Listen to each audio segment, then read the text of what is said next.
Welcome to Armanino's virtual discussion, digging deeper into the CARES Act and SBA disaster loans. You will find a chat icon on the left side of your screen today. Please feel free to submit any questions you have there. Of course, we will answer many of the FAQs that we've received already during today's conversation, and we'll be able to connect with each of you separately if you have any additional questions as soon as possible afterwards as well.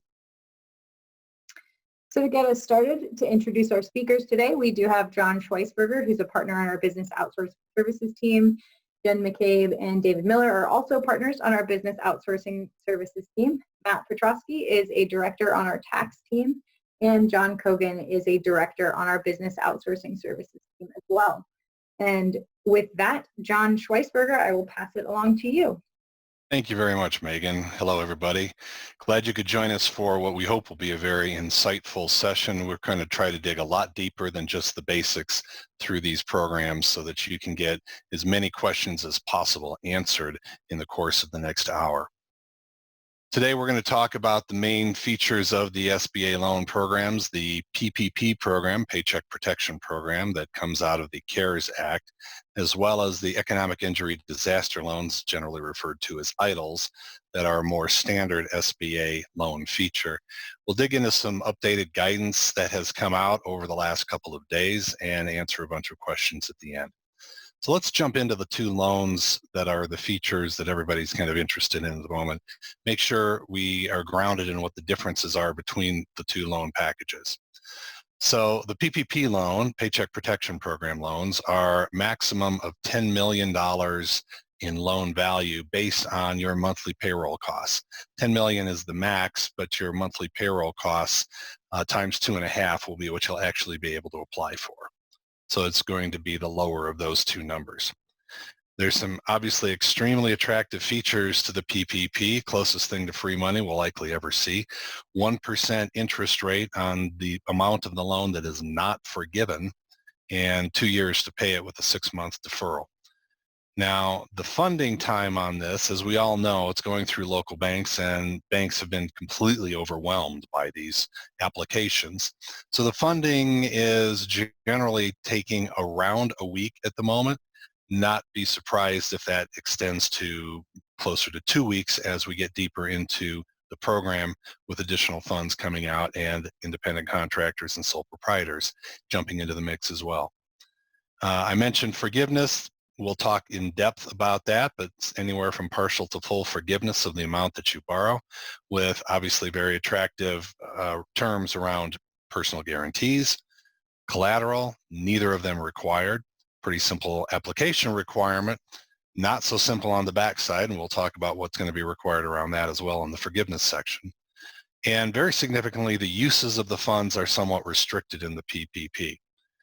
The EIDL, on the other hand, allows you to use funds for a much broader array of purposes, but it's a much smaller amount, and it's based on the demonstrated need that you have. In essence, the amount of the economic impact that you've had as a result of the disaster.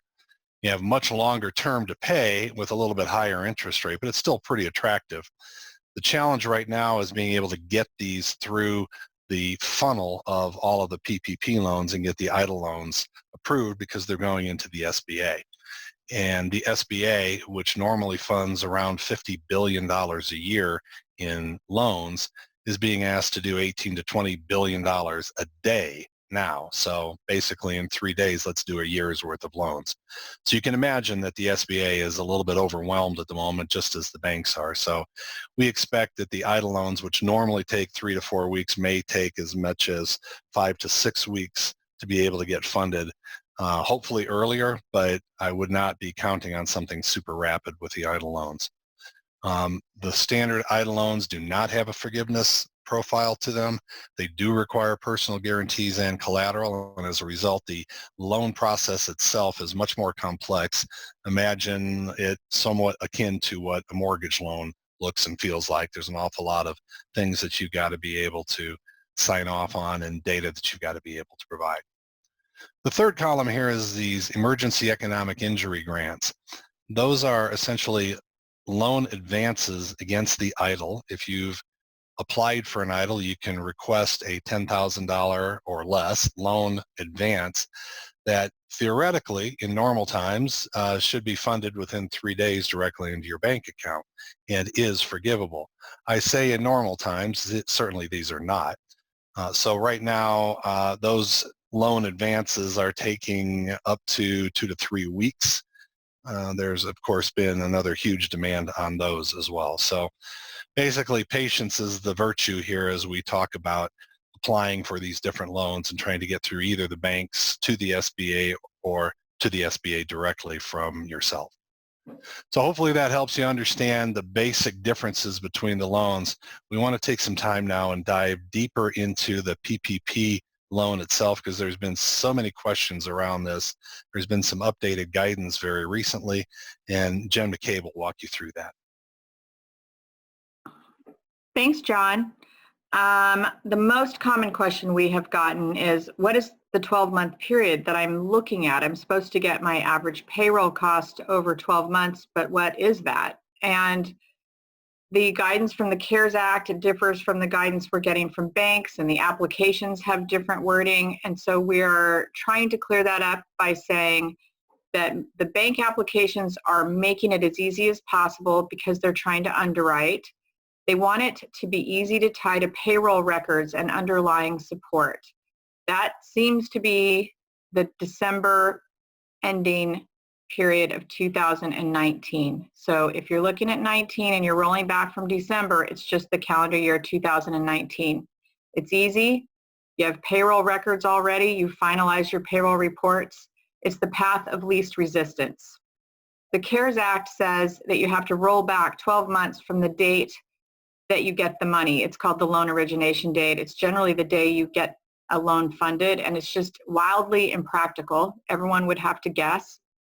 And the other complicating factor that has happened in the last couple days is that the formula, which we're going to give you, changed as of February 15th, 2020, and they are basically having us calculate wages, the base wages on net, and they have us deduct employee costs, their federal income tax and Social Security, and it reduces your loan basis.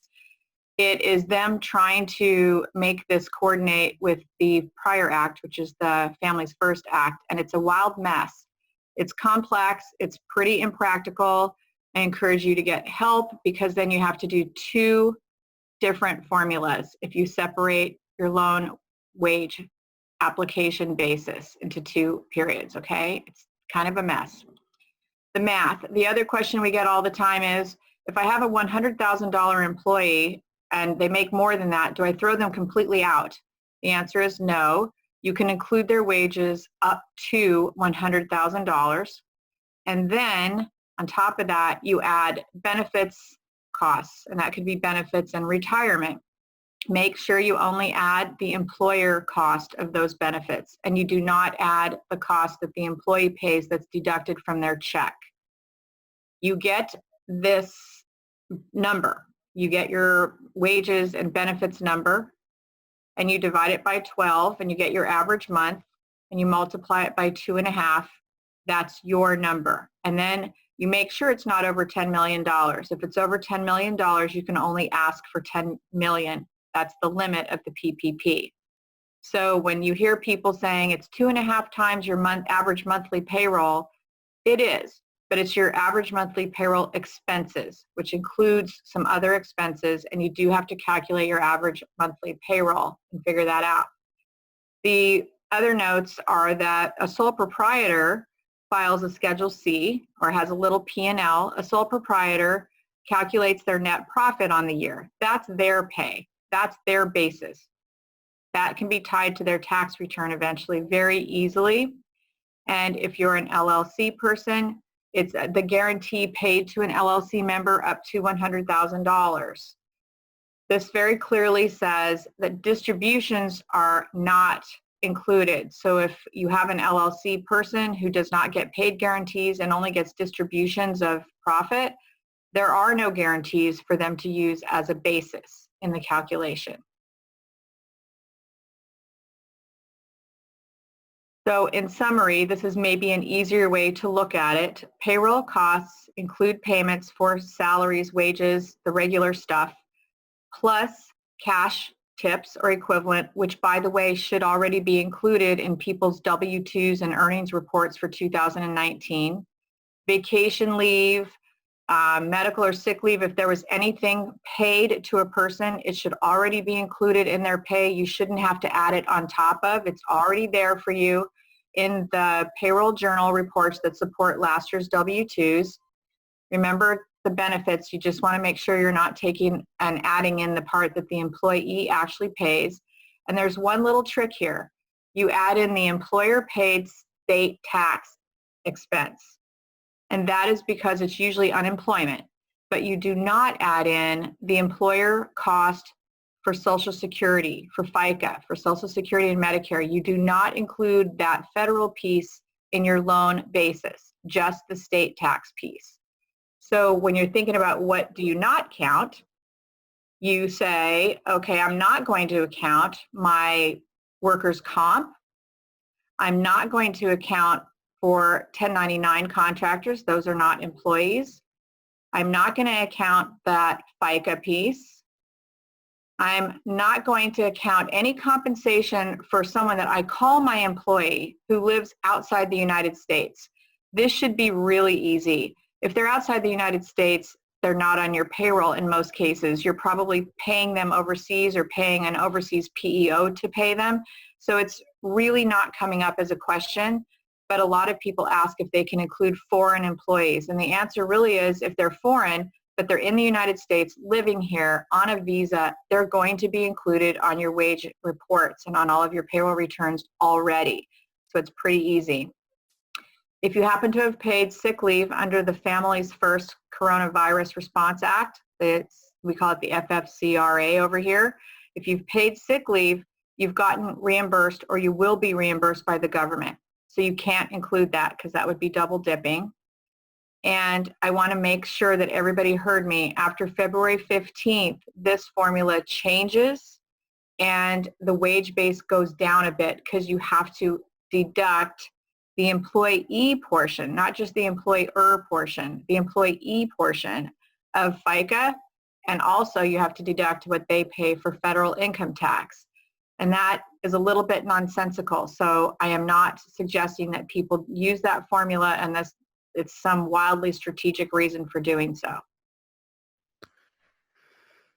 Okay, loan forgiveness is the most interesting piece of the PPP loan. So you want to reach the maximum forgivable amount, and that is done by spending the loan amount within the allotted 8-week period on what we're calling here essential operating expenses. They're very clearly defined by the CARES Act. Payroll costs, rent, utilities, and interest payments on mortgages, which includes loans that were in place before February 15th of 2020.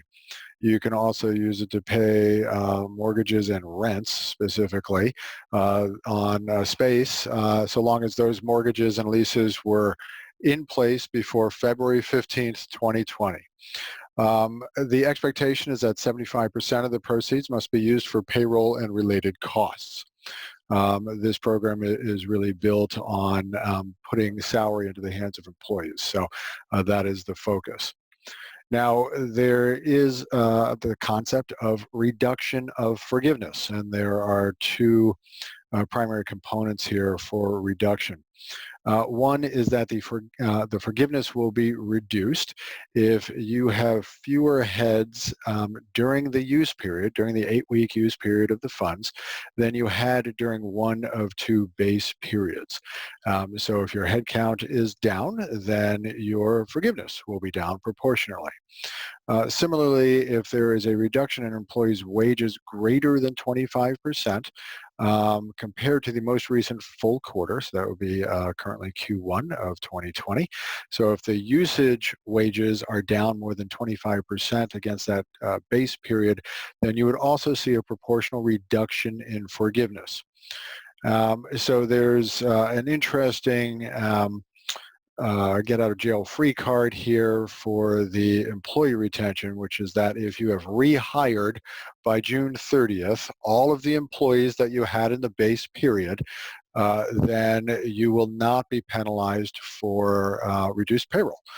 So interestingly, the average during your usage period might be lower than the base period, but as long as you've rehired those folks by June 30th, you will not be penalized for the reduced payroll component, providing 75% of the proceeds are used for payroll costs. Any unforgiven amount, because there may be amounts that you don't qualify for entirely, those can be repaid over the 2-year term of the underlying loan at 1% interest rate, with payments deferred for at least 6 months but no longer than 12 months. So given sort of the reduction factors and a get out of jail free, certainly folks are taking a strategic approach to when they're hiring people and when they want to make sure that their employees are back in place so as to maximize the forgiveness amount. So there are a few unique things to consider as you're going through this. I'm going to touch on the affiliation rules that have changed. So I think the first thing I will say is the affiliation rules can be very complicated. I would suggest, to the extent that you have any complicated structure or questions, reach out to counsel, and you may have to work through it, because we'll start with first is stock ownership. Can be one of the ways that affiliation can apply. And one of the changes that was made clear is that there are actual 2 different definitions of affiliation under the SBA guidelines. And over the weekend, the SBA clarified that if you're needing to go out and look at it, it's 121.301. And there are some differences between that and the other, which would be the general definition of how the SBA determines affiliation. The one to use says that the stock ownership is over 50% versus the other one that says 50%. So there is a very distinct difference. The other is and this is where I think you want to reach out to counsel. If organizations are affiliated by less than 50%, so there's a less than 50% owner, affiliation can also apply if there's certain protective provisions in place. So it does involve understanding what the agreements are and how the ultimately the operation of the affiliation occurs. So make sure you reach out to counsel in that sense. The key and why affiliation is important, it gets back to the number. It gets back to the count. So if affiliation occurs, if affiliation rules apply, you would have to pull in all of those employees of the affiliated organizations to determine whether you meet the 500 and are eligible.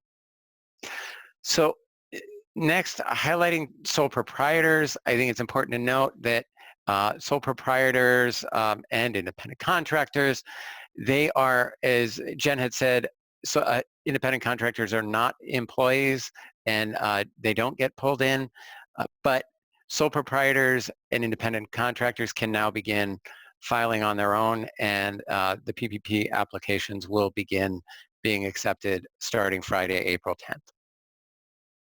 Thanks, Matt. The other question we get quite a lot is, I have an LLC, and what is my compensation basis for calculating my PPP? If you are in a multi-member LLC, usually there is compensation voted to the members or compensation paid to the members, and it's in the documents, the legal documents, and you get paid what's called a guarantee. You can include the guaranteed payments up to $100,000, and the documentation to support that will be on the K-1 from 2019 at the top column, first box. It says guaranteed payments to members. That's where it has to be. There are some members who don't get paid a guarantee and they're only paid distributions. That means there's no basis for the loan because they got no payroll equivalent.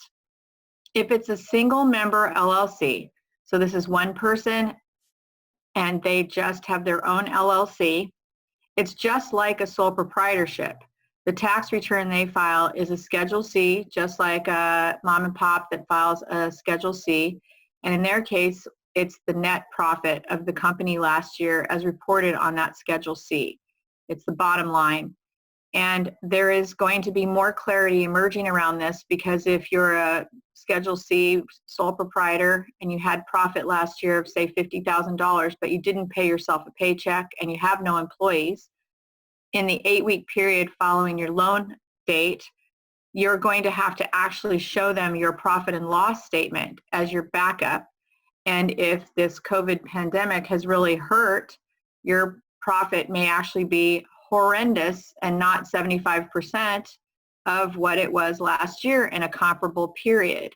So I find it hard to believe that they will be penalizing little folks like that. We are going to have to watch for this. Last, the real estate industry is complicated. It's a little like the affiliation rules. In the real estate industry, there are a lot of entities that are simply pass-through entities. They're not employing anyone. They're just receiving rents. But there are also property management companies that are really servicing those entities. The property management companies are a better example of an entity that does qualify for the PPP, because they're receiving fees, usually management fees, for managing all these properties for these other passive entities. They get paid a management fee, and they also have payroll. So they have revenue that isn't just passive, number one, and number two, they have people working on payroll, and so they have this easily calculable PPP loan basis. Okay, on this next slide, I'm trying to get our focus a little bit away from the PPP, because we've become myopic, all of us. We're focused on free money, and there are other things out there for us. If you do not want to apply for the PPP, there are 2 other programs which I'm going to talk about. Before I leave the PPP, my parting comment is, don't just use reports provided by payroll processors. You've got to check them. In most cases, they were wrong. I didn't see one that was correct until Monday this week, and they were starting to correct them. So maybe now it's okay, but don't take their word for it. Do a little bit of math on your own and make sure that you're comfortable with the way that that loan basis was calculated. Now, for the other 2 programs, there is a deferred payroll tax program where you are allowed to defer your salary, your Social Security tax on salaries from right now until the end of the year. It's very attractive to anyone who's paying payroll and doesn't have that PPP, of course. They can defer it, and you don't have to pay it until the end of 2021 and the end of 2022. They split it into 2 sections, and it's free money. So I think that's a great option. The employer retention credit, there are some qualifiers to it. Unlike the deferred payroll tax program, you do have to have some qualifiers. So the idea here is it's an employer retention credit, so it's for employers who, despite the fact that either they're in a shutdown mode or a partial shutdown mode, or they are just suffering. Their receipts are nil, or they've fallen at least 50%, and yet these employers kept their people on payroll or continue to keep their people on payroll. These are the people that they really want to help. It's a no-no if they have the PPP, but this is measured quarter on quarter. So say that second quarter you have a horrible quarter, but you continue to pay your staff. This is an awesome opportunity.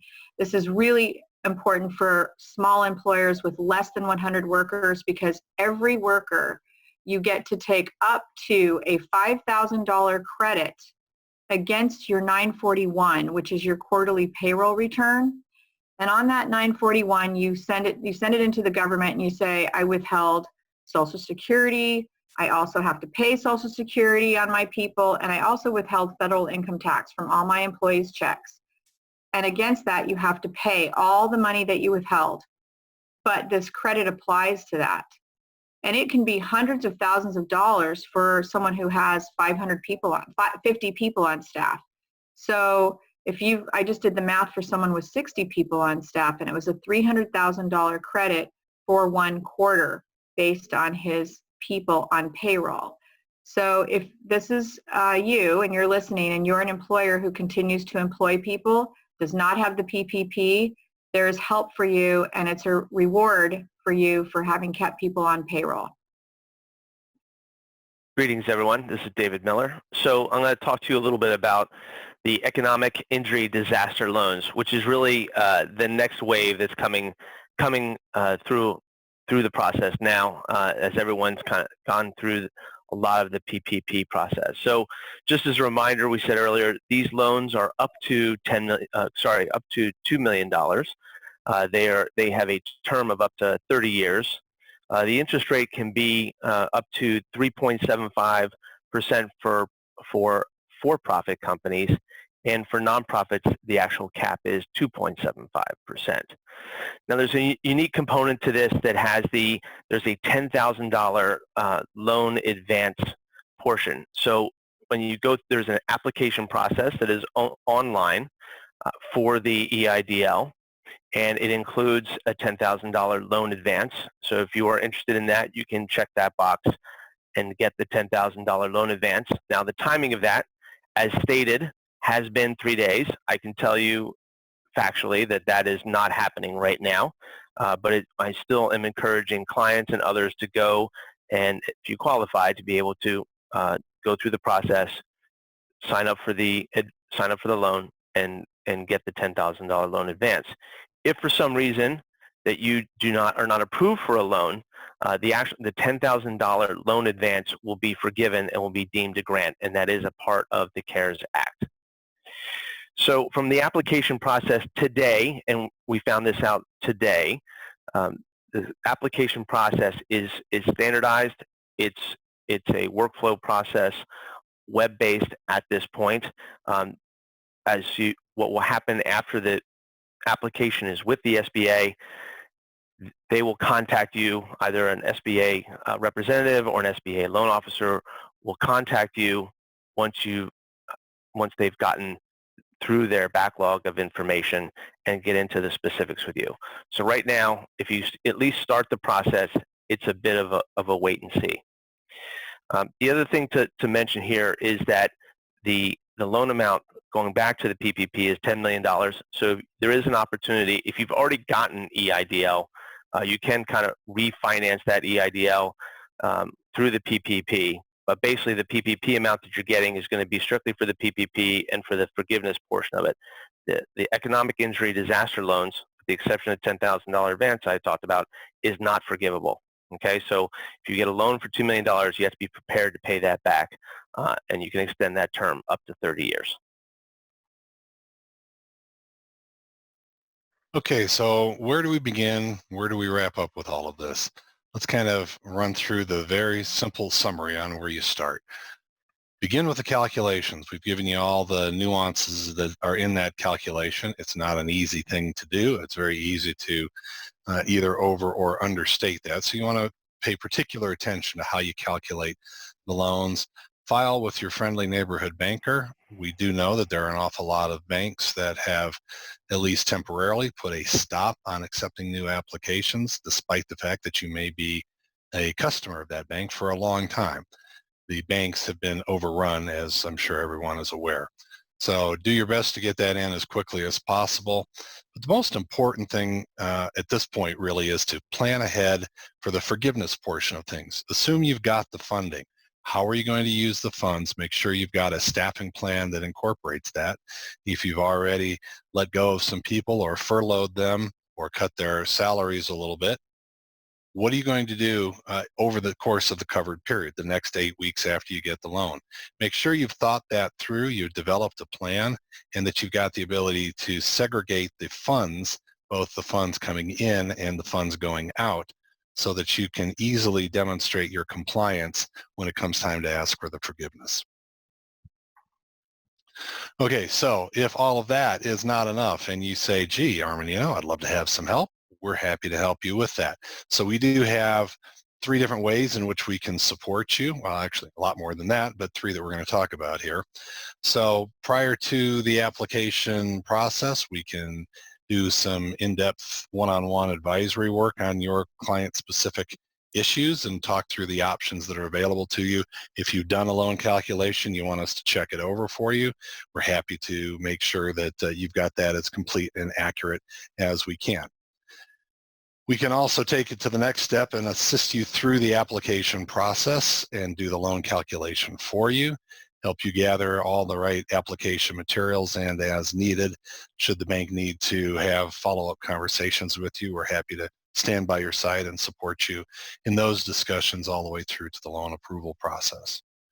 And then finally, on the right-hand side of the slide here, there's the back-end side. Once you've got the funding, what I was just talking about, thinking through how exactly is this money going to be utilized? How do I make sure I hit that 75% threshold on the labor cost portion of how I spend it? What's the plan? How do I make sure that the right documentation is captured so that I can complete the forgiveness application for the bank? We're happy to support you through all of that process. We can develop longer term, 13-week, 26-week cash flow models. We can do a number of things to support you through this entire liquidity crisis. So please feel free to reach out to us if you think that we might be able to assist you in that. We do have a number of materials on our website at armaninollp.com. Our COVID-19 Resource Center has about 75 different articles that we've posted as they relate to these 5 main areas. Anything from the cash and liquidity aspects of things to the government aid to very specific questions around how you manage your employees through this process, as well as how do you deal with your internal and external communications challenges throughout this process, and very specific issues as they relate to certain industries or sub-industries. So I encourage you to check out the COVID-19 Resource Center on the armaninollp.com website. Thank you, John, and everyone else. We do have a number of frequently asked questions that have already come in over the past week or so as the different guidelines have come out. So we'll cover some of those here, and then of course for anyone viewing this webinar, please feel free to submit your questions additionally via that chat icon. So John Schweisberger, I think this first question is actually directed at you. Am I eligible if my business hasn't been interrupted? The answer is yes. Interruption is a very clear qualifier for this, but the actual certification that you're required to sign off on is in the application form is the current economic uncertainty makes this loan request necessary to support the ongoing operations of the applicant. Defining what necessary is and economic uncertainty is kind of up to the applicant. So it's kind of your call on this. You just need to be able to certify that, yes, this is necessary. Certainly if you've got a year and a half's worth of cash runway ahead of you, odds are you probably don't need this loan. Would encourage you to sort of step aside and let others who are much more cash strapped be able to get in line to be able to support those businesses. But you don't have to demonstrate that you had to shut down or significantly curtail your operations. Thanks, John. Matt, I believe this next one was for you. Can I apply for the PPP for all of my companies? And additionally, what if I'm owned by a foreign entity or person? So the answer is generally yes. Obviously, it's maybe on can I apply for the PPP for all of my companies? You'd have to go back to the affiliation rules that we discussed earlier. So if the affiliation rules apply and you're under 500 or under, then you can. I think that the one question that we don't think is completely resolved at this point is how will the banks require the applications? Is it one application for the entire affiliated group, or is each company required to file separately? I think many organizations want to file separately if they keep those companies separate. I think that may be a question for the bank. Each individual bank may handle that differently, but the answer is yes, as long as you follow the affiliation rules and you don't exceed the 500 or less. And then the question of what if I'm owned by a foreign entity or person. If we look to the general definition of a business concern in terms of what is a small business concern, foreign individuals and organizations are able to the extent that they have physical location in the U.S. and contribute to the economy. However, what we have seen are some organizations where they have 50% or greater foreign ownership have been kicked out from the bank. So I think that is, again, something that doesn't seem to be quite as clear. And I would check with the bank before you send in the application. Thanks, Matt. So Jen, this next one is for you. Does the $100,000 payroll cost per person limit mean I exclude that person's wages entirely, or do I only exclude payroll expenses over $100,000 per person? You only exclude payroll expenses over $100,000 per person. Perfect. Thank you. Actually, and these next couple are also for you. So the next one is, do I include workers' comp in the payroll expense when I calculate my base pay? You do not. Workers' compensation is considered an employer benefit in a weird way because it's a part of your insurance package as a company, and it's not really an employee benefit per se. It's a protection for an employer. How do I count my 500 employees? This is yet another area where there's a lot of ambiguity. And the applications from the banks vary. Some of them ask for the number of positions. Others ask for average head count per month. And the loan forgiveness, which is a really important part of this conversation, on those paperwork that we've seen, it says they're going to ask about full-time equivalent. And one full-time equivalent person is 2,080 hours. So 2 20-hour-a-week people are 2 head count. They are 2 positions, but they are 1 FTE. So my advice is calculate the FTE that you had over the base period that you use. And if you're using 2019, you can look at your payroll reports and you can get the hours that were paid off the bottom of every payroll journal. If you add those up and divide by 2,080, that's your FTE. Now, they really want us to employ both full-time and part-time people. They want us to continue to hire those people back, even if it's a part-time job. So there's a place here where you need to be judicious and think about the intent. And the intent is for us all to keep 75% of our staff, pay the staff that we keep at least 75% of what we were paying them. And so when you're providing these numbers, you have to be fair in doing it. But think ahead, because when you justify your loan amount and you're presenting your case, you want to be able to compare apples to apples, and you want to be able to say, here's the number of positions I had, and yes, I have less positions, but what I did is I added hours for these folks. And your case, the data, the head count, and the full-time equivalent. And remember that you're going to be comparing it to the base period, so you want to have something in your hands that will be measurable in that 8-week period that also makes sense in measuring your 12-week base period so that you're not confusing anybody at the SBA. Thank you, Jen. I know that one's come up a lot. Matt, this next one is for you. I use a PEO. Can I apply and use my payroll expenses? The answer to this is yes. You can use your payroll expenses, even though it will look like they come from the PEO. What we've been suggesting is get a letter from the PEO outlining that there is an agreement in place and making sure that that goes in with the loan. What they want to make sure is that it's this isn't just an affiliation where you're trying to move employees from one entity to another to get around the rules. So yes. If it is an actual PEO agreement, we suggest that you apply, use your payroll, and go ahead and attach that letter. Thanks, Matt. This next one is actually also for you. Do I need to file my 2019 taxes before I apply? And the simple answer to this is no, you do not have to. That one was easy, thanks. David, this next one is for you. So can you give us a little insight into what banks are doing this program?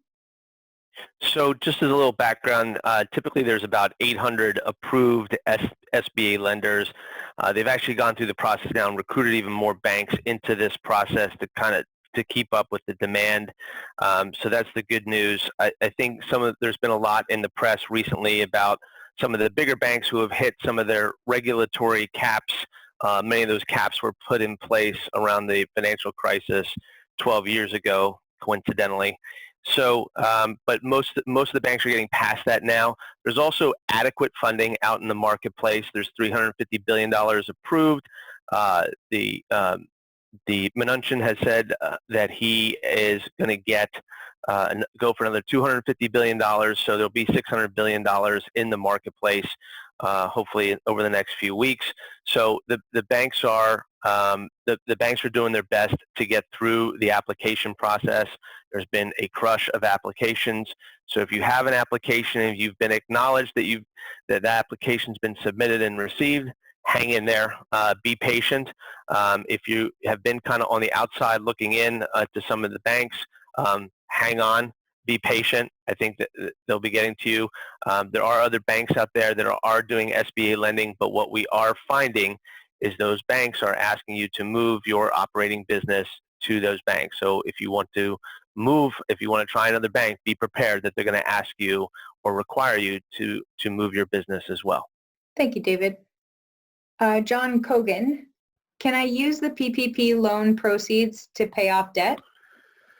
So directly from the most recent SBA interim final rule guidance, the PPP loans are to be used for payroll costs as we defined before, costs related to continuation of group health care benefits, mortgage interest payments, but not mortgage prepayments or principal payments, rent payments, utility payments, and interest payments on any other debt obligations that were incurred before February 15th, 2020. So you may use it on interest of a variety of different debt types, but you are not allowed to use it to pay off the principal of debt. Thank you, John. David, we've got one more for you here. Can I have both SBA loans, the EIDL, and also the PPP? The short answer to this question is yes, and you can apply for both at the same time. Kind of talked about the two different processes. The one thing to know is the PPP is with the banks and the EIDL is directly with the SBA, and it's an online process at present. The other thing to know is the PPP does have a higher ceiling of amount, 10 million versus the 2 million in the EIDL. So in some cases, and particularly if you've got in early and been affected more earlier in the process and have an EIDL outstanding, or perhaps have an EIDL carrying over from a previous disaster situation, you can then use the PPP and refinance the EIDL into that. But what you can't do is a couple of things. One, as a reminder, the EIDL is not forgivable, right? Two, and the PPP has a much shorter time frame, so you have to take those things in consideration. So you can kind of get the benefit of the lower interest rate on the PPP, but it is a shorter time frame. So you kind of have to weigh what's really best for your business.